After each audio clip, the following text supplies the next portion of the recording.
ಕಾವ್ಯ stories YouTube ಚಾನೆಲ್ಗೆ ಸ್ವಾಗತ. ಹೃದಯದರಸಿ ಧಾರಾವಾಹಿಯ 42ನೇ ಸಂಚಿಕೆ.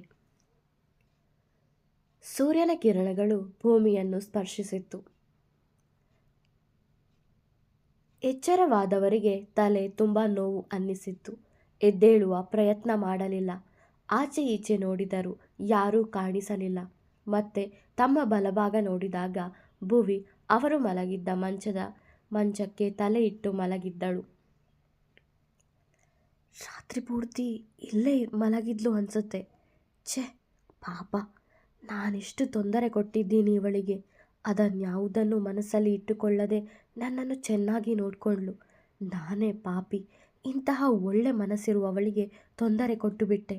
ಜೊತೆಗೆ ಆ ಸುಧಾ ಮಾತು ಕೇಳಿ ಇವಳಿಗೆ ಕ್ಯಾನ್ಸರ್ ಇದೆ ಅಂತ ಅವಳು ಸೃಷ್ಟಿಸಿರುವ ಸುಳ್ಳನ್ನು ನಾನು ವೇದನ ಬಳಿ ಹೇಳ್ತೇನೆ ಅಂತ ಹೆದರಿಸಿದೆ. ಪಾಪ, ಇವಳು ಅದನ್ನು ನಿಜ ಅಂತ ನಂಬಿದ್ದಾಳೆ. ಇವಳತ್ರ ಸತ್ಯ ಹೇಳಬೇಕು ಎಂದುಕೊಂಡರು ಶಾಂಭವಿ. ವೇದ ಬಂದು ಅವಳನ್ನು ನಿದ್ದೆಯಿಂದ ಎಚ್ಚರಿಸಿದ. ನಾವು ಮನೆಗೆ ಹೋಗಿ ಬರೋಣ, ಇವರನ್ನು ಚೇತು ನೋಡ್ಕೊಳ್ತಾಳಂತೆ ಎಂದ. ಬೇಡ ವೇದ, ಅವಳಿಗೆ ಕಾಲೇಜ್ಗೆ ಹೋಗೋಕೆ ಇರುತ್ತೆ. ಸುಮ್ಮನೆ ನಾವ್ಯಾಕೆ ಅವಳ ಓದಿನ ಸಮಯ ವ್ಯರ್ಥ ಮಾಡೋದು? ನೀನು ಮನೆಗೆ ಹೋಗು, ನಾನು ಆಮೇಲೆ ಹೋಗ್ತೇನೆ ಭುವಿ ಹೇಳಿದಾಗ, ಹಾಗೆಲ್ಲ ಏನೂ ಇಲ್ಲ ಅಕ್ಕ. ನೀನು ವೇದನ್ನ ಮನೆಗೆ ಹೋಗಿ ಬನ್ನಿ, ನಾನು ಇಲ್ಲಿರುತ್ತೇನೆ ಎಂದಳು ಚೇತು. ಅದರ ಅವಶ್ಯಕತೆ ಇಲ್ಲ. ನೀವೆಲ್ಲರೂ ಮನೆಗೆ ಹೋಗಿ, ನಾವಿವರನ್ನು ಡಿಸ್ಚಾರ್ಜ್ ಮಾಡುತ್ತೇವೆ ಎನ್ನುತ್ತಾ ಬಂದರು ಡಾಕ್ಟರ್. ಅವರನ್ನು ನೋಡಿದರು 4 ಜನವು. ಹೇಗಿದ್ದೀರಾ ಶಾಂಭವಿ? ಡಾಕ್ಟರ್ ಕೇಳಿದಾಗ, ಸ್ವಲ್ಪ ತಲೆನೋವಿದೆ ಎಂದರು. ನೀವು ಮನೆಯಲ್ಲೇ ರೆಸ್ಟ್ ಮಾಡಿ, ವಾರಕ್ಕೊಮ್ಮೆ ಇಲ್ಲಿಗೆ ಬನ್ನಿ ಎಂದರು ಡಾಕ್ಟರ್. ಥ್ಯಾಂಕ್ಸ್ ಡಾಕ್ಟರ್ ಎಂದ ವೇದ ಬಿಲ್ ಪೇ ಮಾಡಲು ಹೋದ. ಭುವಿ ಹಾಗೂ ಚೇತು ಶಾಂಭವಿ ಅವರನ್ನು ಹೊರಗಡೆ ಕರೆದುಕೊಂಡು ಬಂದರು. ಬಿಲ್ ಪೇ ಮಾಡಿ ಎಲ್ಲರೂ ಮನೆಯತ್ತ ಹೊರಟರು. ಟೆರೆಸ್ ಮೇಲೆ ಮಲಗಿದ್ದ ವಿಜ್ಜಿನ ಕರಿಯ ಎಬ್ಬಿಸುತ್ತಿದ್ದ. ಕುಡಿದ ಅಮಲಿನಲ್ಲಿ ಎಚ್ಚರಿಕೆ ಆಗಲೇ ಇಲ್ಲ ಅವನಿಗೆ. 1 ಬಕೆಟ್ ನೀರು ಸುರಿದ ಮೇಲೆ ಎಚ್ಚರಿಕೆ ಆಗಿತ್ತು ವಿಜ್ಜಿಗೆ. ಹೇ ಕರಿಯ, ಎಷ್ಟು ಧೈರ್ಯ ನಿಂಗೆ? ನನಗೆ ನೀರು ಹಾಕ್ತೀಯಾ? ಕೋಪದಿಂದ ಕೇಳಿದ ವಿಜ್ಜಿ. ಮತ್ತಿನ್ನೇನಣ್ಣ, ಆವಾಗಿಂದ ಎಬ್ಬಿಸೋಕೆ ಪ್ರಯತ್ನ ಪಡ್ತಾನೇ ಇದ್ದೀವಿ, ನೀನು ಎದ್ದೇಳ್ತಾನೇ ಇಲ್ವಲ್ಲ. ಏನು ಪಾರ್ಟಿ ಜೋರಾ? ಕರಿಯ ಕೇಳಿದಾಗ, ಯಾವ ಪಾರ್ಟಿ? ವಿನು ತಲೆಯಲ್ಲೇನಿತ್ತು ಅಂತ ಅವನಿಗೆ ಗೊತ್ತಿರಲಿಲ್ಲ ಅಲ್ವಾ. ಅದೇ, ಆ ವಿನುಗೆ ಜಾನು ಅಮ್ಮವ್ರ ಜೊತೆಗೆ ಮದುವೆ ಫಿಕ್ಸ್ ಆಗಿದ್ದಕ್ಕೆ ಪಾರ್ಟಿ ಕೇಳಿದ್ಯಂತೆ. ಅವನು ನಿಂಗೆ ಏನಿಷ್ಟ ಅಂತ ನನ್ನ ಹತ್ರ ಹೇಳ್ದ. ನಾನು ಹೇಳ್ದೆ, ಸರಿ ಅದನ್ನೇ ಕೊಡಿಸ್ತೀನಿ ಅಂತ ಹೋದ ಎಂದ ಕರೆಯ. ಈ ವಿನು ಏನೋ ಡಬಲ್ ಗೇನ್ ಮಾಡ್ತಾವನೆ, ಅದೇನು ಅಂತ ಕಂಡು ಹಿಡಿಬೇಕು. ಹೇ ಕಾರ್ಯ, ಅವನು ನಿಂಗೆ ಎಲ್ಲಿ ಸಿಗ್ದ? ಹೇಗೆ ಈ ಮನೆಗೆ ಕರ್ಕೊಂಡು ಬಂದ್ರಿ? ವಿಜ್ಜಿ ಅನುಮಾನದಲ್ಲಿ ಕೇಳಿದ. ಅದು ಆವತ್ತು ಆ ಸಂಜಯ್ನ ಸಿಕ್ಕಾಕ್ಸೋಕೆ ಹೆಲ್ಪ್ ಮಾಡಿದ್ದ ಅಲ್ವಾ, ಅವನು ಈ ವಿನು ಪರಿಚಯ ಮಾಡಿಸಿದ್ದು ಎಂದ ಕರಿಯ. ನನಗೆ ಇವನ ಮೇಲೆ ಡೌಟ್ ಇದೆ ವಿಜ್ಜಿ ಹೇಳಿದಾಗ, ಏನು ಡೌಟ್ ವಿಜ್ಜಣ್ಣ ಕೇಳಿದ್ದ ಕರಿಯ. ನೋಡು, ನೀನು ಅವನ ಮೇಲೆ ಒಂದು ಕಣ್ಣಿಟ್ಟಿರು. ಅವನು ಎಲ್ಲಿಗೆ ಹೋಗ್ತಾನೆ, ಯಾರ ಹತ್ರ ಮಾತಾಡ್ತಾನೆ, ಎಲ್ಲ ವಿಷಯ ತಿಳ್ಕೊ ಎಂದ ವಿಜ್ಜಿ. ಸರಿ ಅಣ್ಣ ಎಂದ ಕರಿಯ. ವೇದಾಗೆ ವಿನು ಕರೆ ಮಾಡಿದ್ದ. ನಿನ್ನ ಜೊತೆಗೆ ಅರ್ಜೆಂಟಾಗಿ ಮಾತಾಡೋದಿದೆ ಎಂದ. ಬರ್ತೀನಿ ಎಂದ ವೇದ ಕರೆ ತುಂಡರಿಸಿದ್ದ. ಭುವಿ ಶಾಂಭವಿಯವರ ಸೇವೆ ಮಾಡುತ್ತಿದ್ದಳಷ್ಟೇ. ಅವರ ಬಳಿ ಒಂದು ಶಬ್ದವೂ ಮಾತಾಡಿರಲಿಲ್ಲ.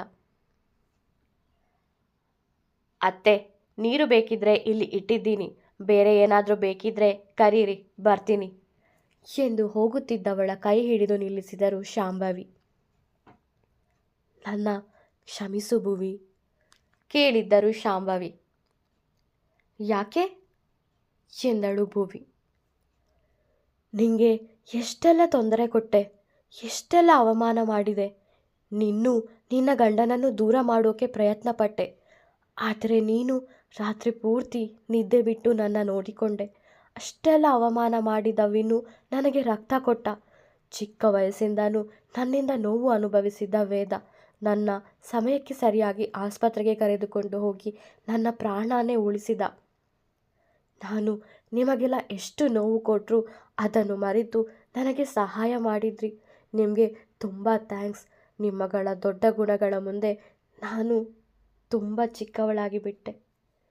ಭುವಿ, ನಿನಗೆ ಏನೂ ಆಗಿಲ್ಲ, ನೀನು ಹುಷಾರಾಗಿಯೇ ಇದ್ದೀಯಾ.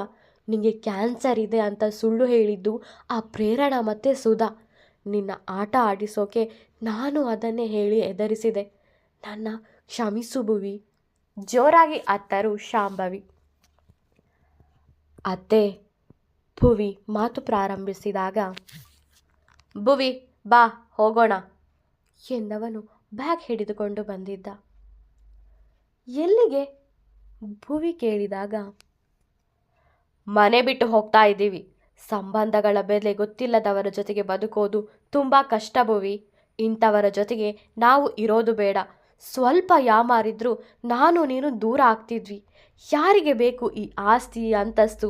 ನನಗೆ ನಿನ್ನ ಪ್ರೀತಿ ಜೊತೆಗೆ ಇದ್ರೆ ಸಾಕು, ಬೇರೇನು ಬೇಡ. ನನಗೆ ಈ ಮನೆಯಲ್ಲಿ ಒಂದು ನಿಮಿಷನೂ ಇರೋಕೆ ಇಷ್ಟ ಇಲ್ಲ. ಬಾ ಎಂದವ ಅವಳ ಕೈ ಹಿಡಿದು ಕರೆದುಕೊಂಡು ಬಂದ.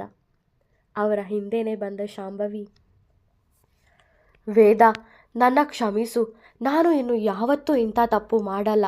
ನೀವಿಬ್ಬರು ಇಲ್ಲೇ ಇರಿ, ಮನೆ ಬಿಟ್ಟು ಹೋಗಬೇಡಿ ಕೇಳಿಕೊಂಡರು. ಈಗ ಆಗಿರೋ ತಪ್ಪನ್ನು ಯಾರು ಸರಿ ಮಾಡ್ತಾರೆ ಚಿಕ್ಕಮ್ಮ? ಇವಾಗ ಒಂದು ವೇಳೆ ಭುವಿ ನನ್ನ ಬಿಟ್ಟು ಹೋಗಿದ್ದಿದ್ರೆ ನಾನೇನು ಮಾಡಬೇಕಿತ್ತು? ವೇದ ಕೇಳಿದಾಗ, ಈಗ ಹಾಗೆಲ್ಲ ಏನೂ ಆಗಿಲ್ಲ ತಾನೇ? ಆಗೋ ಮುಂಚೆನೇ ವಿಷಯ ಗೊತ್ತಾಯ್ತಲ್ಲ, ಖುಷಿ ಪಡು. ನೀನು ದುಡುಕಿ ನಿರ್ಧಾರ ತಗೊಳ್ಬೇಡ ಎಂದರು ಚಂದ್ರಶೇಖರ್. ಇಲ್ಲ ಅಪ್ಪ, ನಾನು ದುಡುಕಿ ಈ ನಿರ್ಧಾರ ತಗೊಂಡಿಲ್ಲ. ತುಂಬ ಯೋಚನೆ ಮಾಡಿನೇ ಈ ನಿರ್ಧಾರಕ್ಕೆ ಬಂದಿರೋದು. ನಾನು ಭುವಿ ಮನೆ ಬಿಟ್ಟು ಹೋಗ್ತಾ ಇದ್ದೀವಿ ಖಡಕ್ಕಾಗಿಯೇ ಹೇಳಿದ್ದ ವೇದ. ನನ್ನನ್ನು ಕ್ಷಮಿಸು ಅಂತ ಕೇಳ್ತಾ ಇದ್ದೀನಲ್ಲ ವೇದ. ಇನ್ನು ಈ ತಪ್ಪು ನನ್ನಿಂದ ಆಗಲ್ಲ. ಭುವಿನ ನಾನು ಯಾವತ್ತೂ ನೋಯಿಸಲ್ಲ, ಚೆನ್ನಾಗಿ ನೋಡ್ಕೊಳ್ತೇನೆ ಮತ್ತೆ ಹೇಳಿದರು ಶಾಂಭವಿ. ಹಾಗೆ ಈ ಹಿಂದೆ ನೋಡ್ಕೊಳ್ಳೋಕೆ ಏನಾಗಿತ್ತು ನಿಮಗೆ? ನಾನು ನಿಮ್ಮ ಆಸ್ತಿಗೆ ಯಾವಾಗಲಾದರೂ ಆಸೆ ಪಟ್ಟಿದ್ದೇನಾ? ನಾನು ನಿಮ್ಮಿಂದ ಬಯಸಿದ್ದು ಚೂರೇ ಚೂರು ಪ್ರೀತಿ.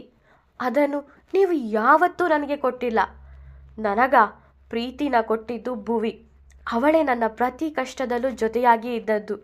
ಮದುವೆಯಾಗಿ ಬಂದಾಗಿನಿಂದ ಅವಳನ್ನು ನೆಮ್ಮದಿಯಾಗಿ ಇರೋಕೆ ಬಿಟ್ಟಿಲ್ಲ ನೀವು.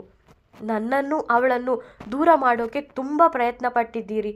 ಇನ್ನು ಮುಂದೆಯೂ ಹಾಗೆ ಮಾಡಲ್ಲ ಅಂತ ಏನು ಗ್ಯಾರಂಟಿ? ಕಣ್ಣೀರಿಟ್ಟೆ ಕೇಳಿದ್ದ ವೇದ. ಇನ್ನು ಮುಂದೆ ಈ ತಪ್ಪು ನಡೆಯಲ್ಲ ವೇದ. ಭುವಿನ ನನ್ನ ಸ್ವಂತ ಸೊಸೆ ಥರ ನೋಡ್ಕೊಳ್ತೀನಿ ಶಾಂಭವಿ ಹೇಳಿದಾಗ, ನಿಮ್ಮನ್ನು ಹೇಗೆ ನಂಬೋದು? ನೀವು ನಂಬಿಕೆಗೆ ಅರ್ಹರಲ್ಲ ಎಂದ ವೇದ. ನಿಜವಾಗ್ಲೂ ವೇದ, ನನ್ನ ನಂಬು. ಇನ್ನು ಯಾವತ್ತೂ ಹೀಗೆ ಮಾಡಲ್ಲ. ನಿನಗಾಗ್ಲಿ ಭುವಿಗಾಗ್ಲಿ ತೊಂದರೆ ಕೊಡಲ್ಲ ಶಾಂಭವಿ ಹೇಳಿದಾಗ, ಇರಲಿ ಬಿಡು ವೇದ, ಕ್ಷಮೆ ಕೇಳ್ತಾ ಇದ್ದಾರಲ್ಲ, ಕ್ಷಮಿಸು ಎಂದಳು ಭುವಿ. ಸರಿ, ಹಾಗಿದ್ರೆ ನೀವೊಂದು ಕೆಲಸ ಮಾಡಿ. ತಗೊಳ್ಳಿ ಈ ಪೇಪರ್, ಇದರಲ್ಲಿ ಒಂದು ಕಂಪ್ಲೇಂಟ್ ಬರೆದು ಕೊಡಿ ವೇದ ಹೇಳಿದಾಗ, ಏನು ಕಂಪ್ಲೇಂಟು? ಭುವಿ, ಶಾಂಭವಿ, ಚಂದ್ರಶೇಖರ್, ರಾಜಶೇಖರ್ ಒಟ್ಟಿಗೆ ಕೇಳಿದ್ದರು. ಸುಧಾ ಅತ್ತೆ ಮೇಲೆ ಅಟೆಂಪ್ಟ್ ಟು ಮರ್ಡರ್ ಕೇಸ್ ಹಾಕೋಕೆ ಕಂಪ್ಲೇಂಟ್ ಕೊಡಿ ಎಂದ ವೇದ. ಬೇಡ ವೇದ, ಇರಲಿ ಬಿಡು. ಏನೋ ಗೊತ್ತಿಲ್ಲದೆ ಹೀಗೆಲ್ಲ ಮಾಡಿದ್ಲು.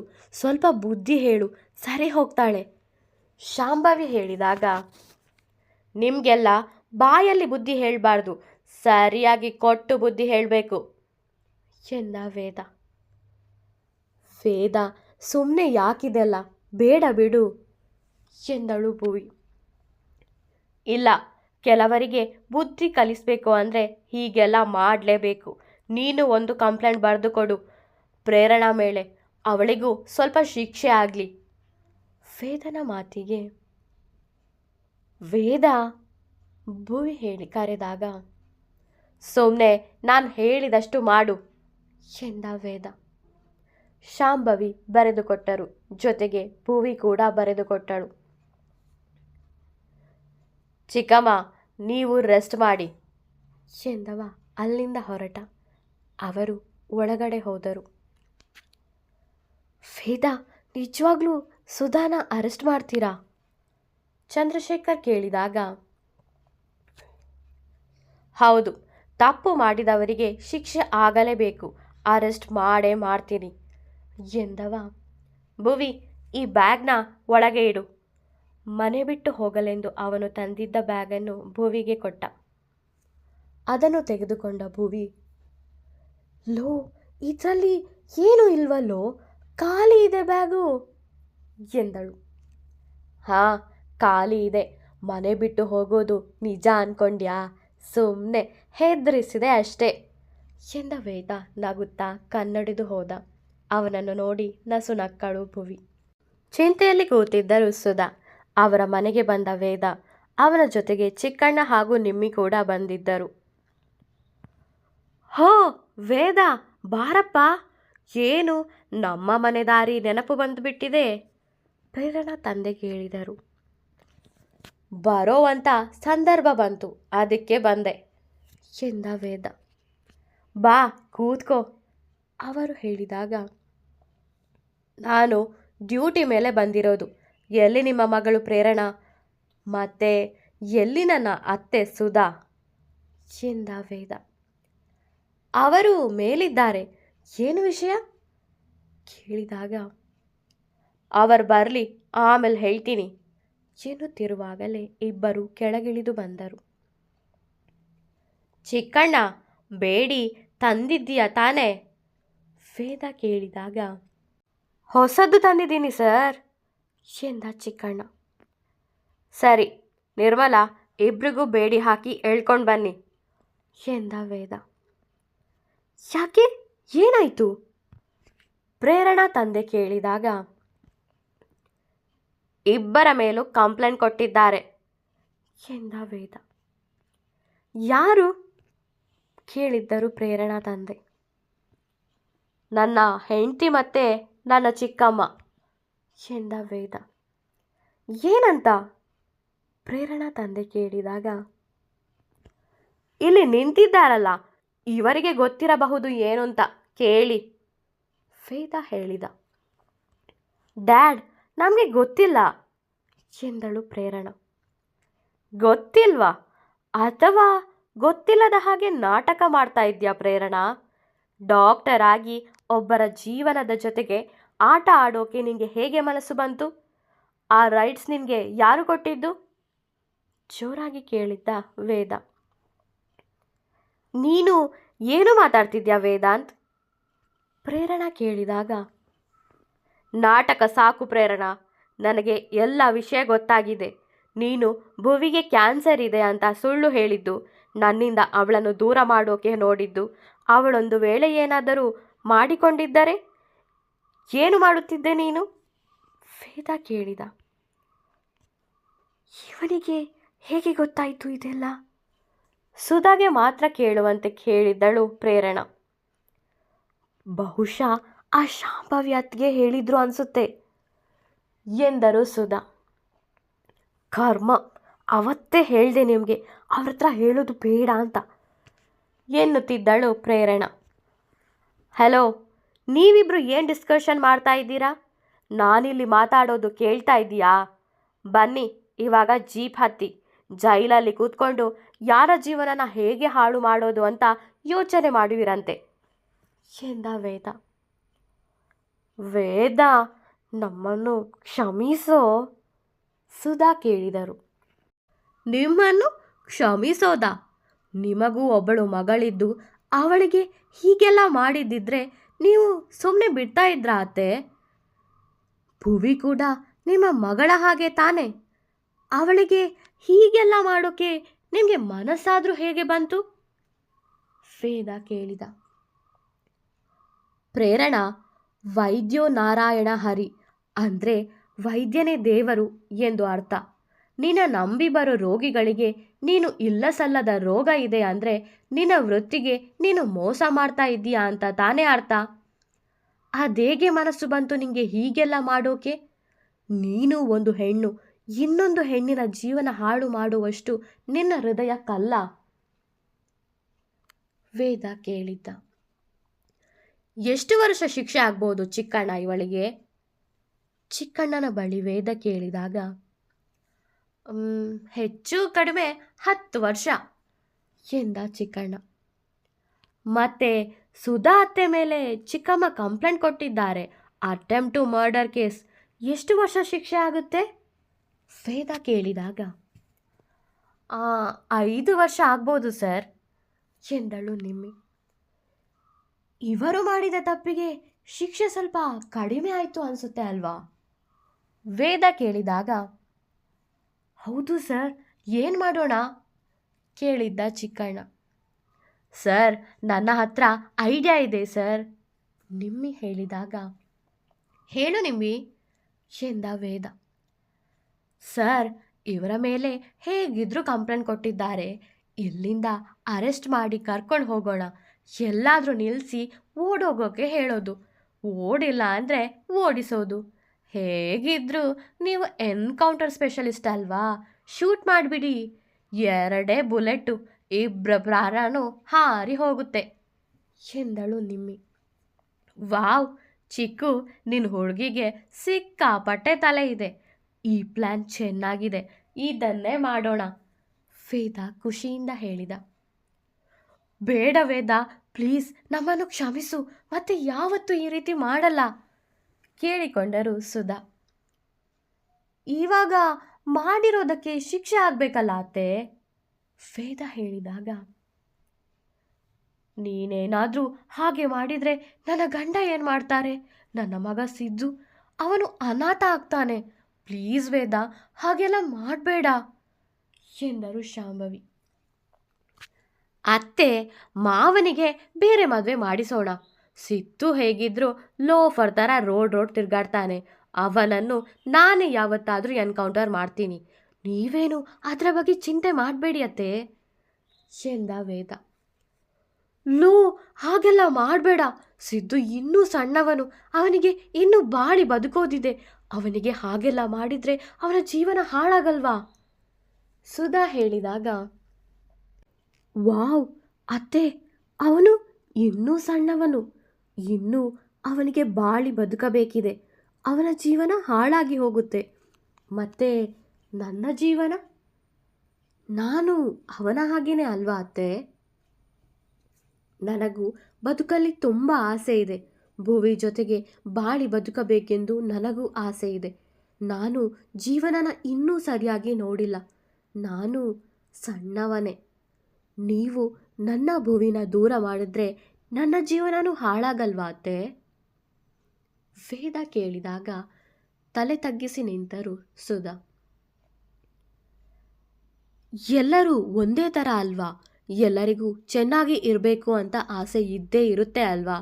ನನಗೂ ಆ ಆಸೆ ಇದೆ ಅತ್ತೆ.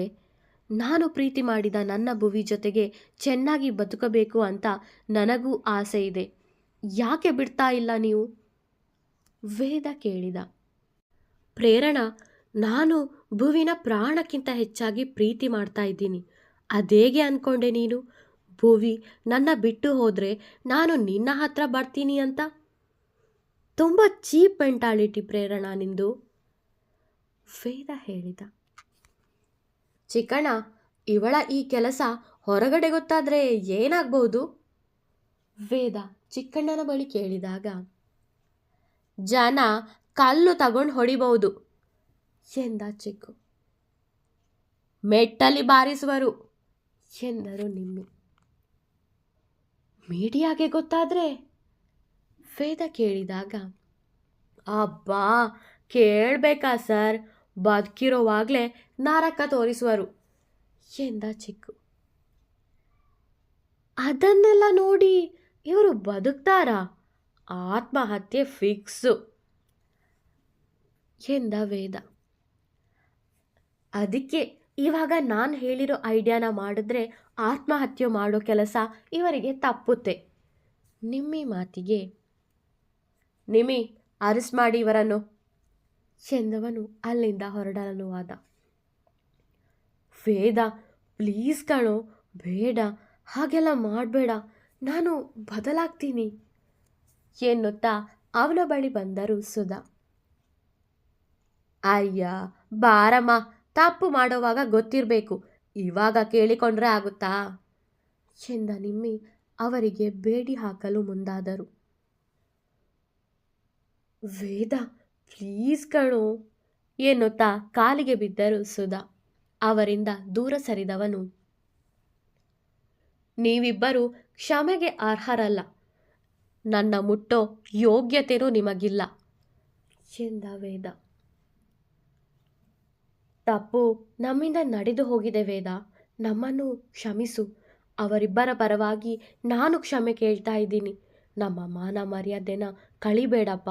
ಇನ್ನು ಮುಂದೆ ಇವರಿಬ್ಬರು ನಿನ್ನ ಮತ್ತೆ ನಿನ್ನ ಹೆಂಡತಿ ತಂಟೆಗೆ ಬಾರದ ಹಾಗೆ ನಾನು ನೋಡಿಕೊಳ್ಳುತ್ತೇನೆ. ಪ್ಲೀಸ್ ಅವರನ್ನು ಬಿಡು ಪ್ರೇರಣಾ ತಾಯಿ ಕೇಳಿಕೊಂಡರು. ನಾನು ಒಳ್ಳೆ ಹುಡುಗನ ನೋಡ್ತೀನಿ, ಮದುವೆ ಆಗ್ತೀಯಾ ಪ್ರೇರಣಾ ವೇದ ಕೇಳಿದಾಗ. ನಾನು ನಿನ್ನ ಚಿಕ್ಕ ವಯಸ್ಸಿಂದಾನು ಇಷ್ಟಪಡ್ತಾ ಇದ್ದೀನಿ ವೇದಾಂತ್ ಎಂದಳವಳು.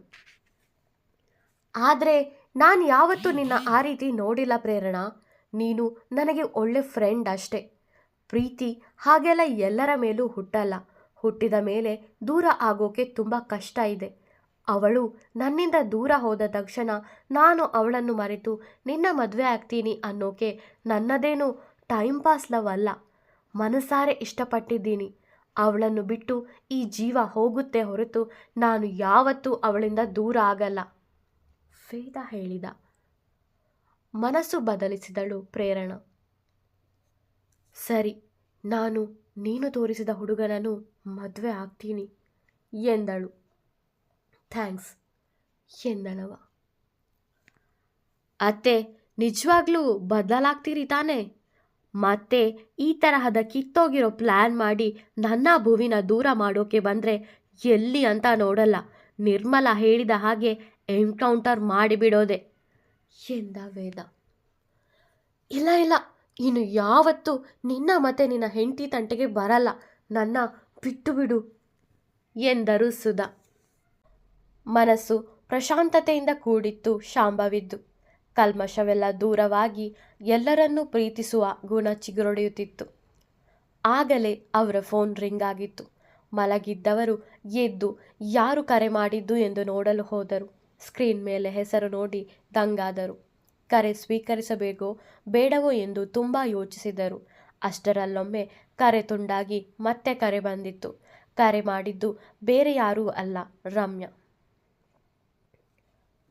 ಹಲೋ ಶಾಂಭವಿ ಹೇಳಿದಾಗ, ಏನು ನನ್ನ ಮರೆತಿರೋ ಹಾಗಿದೆ, ಒಂದು ಕಾಲ್ ಕೂಡ ಮಾಡಿಲ್ಲ ಎಂದಳು ರಮ್ಯಾ. ಅದು ನಿನ್ನೆ ಬಿದ್ದು ಸ್ವಲ್ಪ ಏಟಾಯಿತು, ಆಸ್ಪತ್ರೆಯಲ್ಲಿದ್ದೆ. ಇವತ್ತು ಬೆಳಗ್ಗೆ ಎಷ್ಟೊತ್ತಿಗೆ ಬಂದೆ ಆಸ್ಪತ್ರೆಯಿಂದ ಎಂದರು ಶಾಂಭವಿ. ಹೌದಾ, ಸರಿ. ಆ ಟೀಚರ್ನ ಮನೆಯಿಂದ ಓಡಿಸೋ ಕೆಲಸ ಎಲ್ಲಿವರೆಗೂ ಬಂತು ರಮ್ಯಾ ಕೇಳಿದಾಗ, ರಮ್ಯಾ, ನೀನು ವೇದನ ಮದುವೆ ಆಗೋ ಯೋಚನೆ ಬಿಟ್ಟು ಬಿಡು. ಅವನು ಭುವಿ ಜೊತೆಗೆ ಚೆನ್ನಾಗಿರಲಿ ಎಂದರು. ಯಾಕೆ, ಏನಾಯಿತು ಇವಾಗ? ಅವಳ ಪಾರ್ಟಿ ಸೇರಿರೋ ಹಾಗಿದೆ ರಮ್ಯಾ ಕೇಳಿದಾಗ.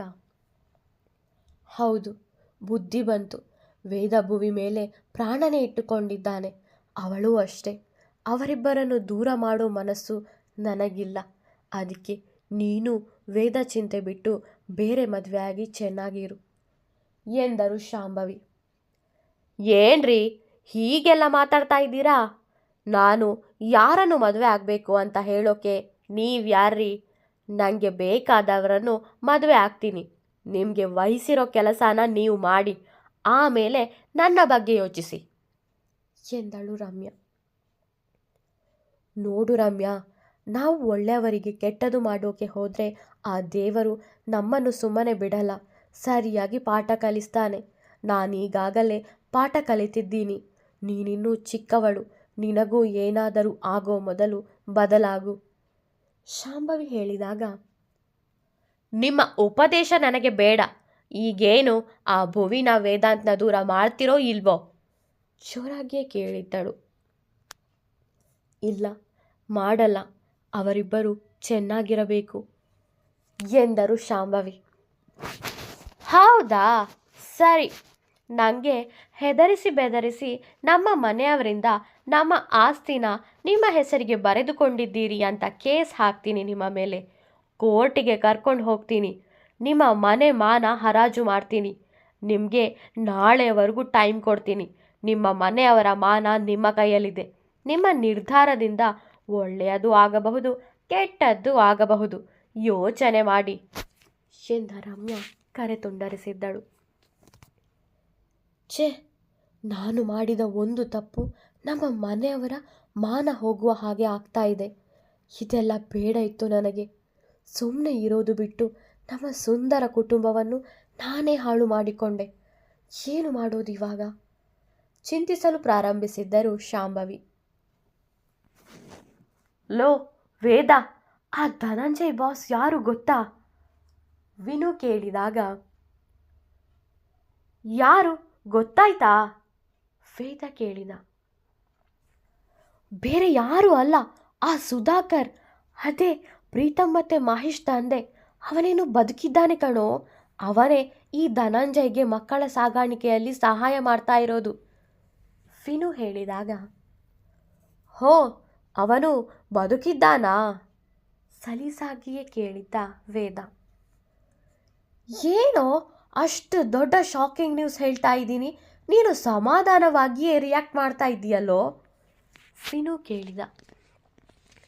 ನನಗೆ ಡೌಟ್ ಇತ್ತು ವಿನು, ಅವನು ಆವತ್ತು ಸತ್ತಿಲ್ಲ, ನಮ್ಮ ದಾರಿ ತಪ್ಪಿಸ್ತಾ ಇದ್ದಾನೆ ಅಂತ. ಇದರ ಬಗ್ಗೆ ಕಮಿಷನರ್ಗೂ ಹೇಳಿದ್ದೆ. ಆದರೆ ಅವರು ಹಾಗೆಲ್ಲ ಆಗಿರಲ್ಲ, ನೀನು ಸುಮ್ಮನೆ ಡೌಟ್ ಪಡ್ತಾ ಇದ್ದೀಯಾ ಅಂದರು. ವೇದ ಹೇಳಿದಾಗ, ಅವನು ಮಲೇಷ್ಯಾದಲ್ಲಿ ಆರಾಮವಾಗಿದ್ದಾನೆ.